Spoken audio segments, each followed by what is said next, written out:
What's up, GoFam? Okay, so meron pa rin pala tayong mga first timer na magmais, ano?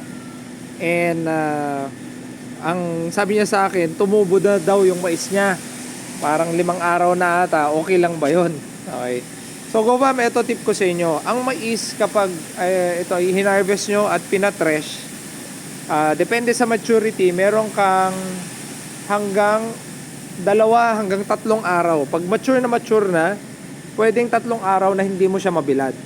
Pero sa mga panahong ngayon, GoFam, na reaper na, yung combine harvester ang nag-harvest, tapos karamihan pa sa ugali ng mga farmer, yung nagmamadali, ina-harvest yan, 110 days. Yun, GoFam, kapag hindi mo nabilad ng kinaumagahan, 100% maasim na. Okay, so parang ito, 2 araw na tong hindi nabilad. So medyo maasim na yung amoy niya, GoFam. Okay, kasi nga ang panahon dito sa atin yan ay nag-uulan. Ang pwede mong gawin, GoFam, is ikalat. Ito nakakalat dito yan, may kalat dyan, may mga mais pa. So nilabas na natin, nandun na. Ayan, kasi makita niyo yung panahon, sobrang makulimlim, pero no choice na tayo. So ito ay 2 araw na hindi nabilad. Okay, may init-init na. Ito naman ay 2 linggo nang hindi na trash. Kita nyo yung pagkakaiba, GoFam? Diba? Ang ganda. Okay. So, isa sa mga katangian ng mais kung bakit maganda siya kumpara sa palay, lalo na sa mga ganitong panahon, is ang mais ay pwede mong i-delay ang pag-aani. Okay. So, pwede mo siyang anihin, pero pwede mong i-delay yung pagtetrash. Pwede mo i-delay ang pag-aani, pwede mo rin i-delay ang pag-tetrashing. GoFam, pag hindi magandang panahon, hindi mo kailangan magmadali.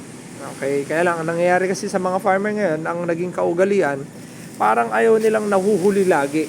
Okay? Isa sa mga dahilan din yan, GoFam, kung bakit bumabagsak ang presyo ng ating produkto. Minsan tayo din ang may kasalanan. Kasi nga, binibigay natin ng mas mura. Okay, sasabihin natin, no choice Hindi, meron tayong choice. Lalo na pag ganitong masama ang panahon, bigay tayo ng bigay Binabagsak na nga, sige, treasure pa rin tayo ng treasure. Okay? So, yan, GoFam, pwede mong i-delay. Or kung na-trash mo na, no choice ka na, kung meron kayong mga, alam mo yan, sa community center, basketball court, function hall ng mga komunidad nyo, kung meron, makiusap muna kayo, parang dito sa amin, ayan diba, dito pwedeng ikalat, yan, siyempre yung pwede lang, pero kung no choice ka, kahit makapal na yan, mas magandang ikalat mo kesa nakasako. Kasi eto, GoFam, sa mga baguhan nating mga kasama, eto, pag once na nilagay mo sa sako, hindi nakakahinga. Eto may moisture. Okay, pagpapawisan to ngayon, GoFam, at pag pinagpawisan yan, una aasim, tapos magkakaroon ng amag, tapos mangingitim na. Ayan.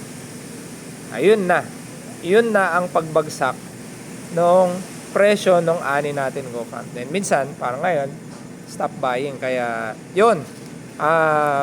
Isang katangian ng mais, pwede mong i-delay, GoFam. Okay, huwag kang mag-aapura.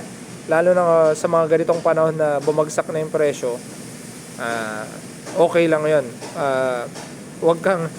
Parang wag mong, yung feeling mo nahuhuli ka, wag. Okay, i-store mo kasi mga ganito, pagandahan ng quality, GoFam.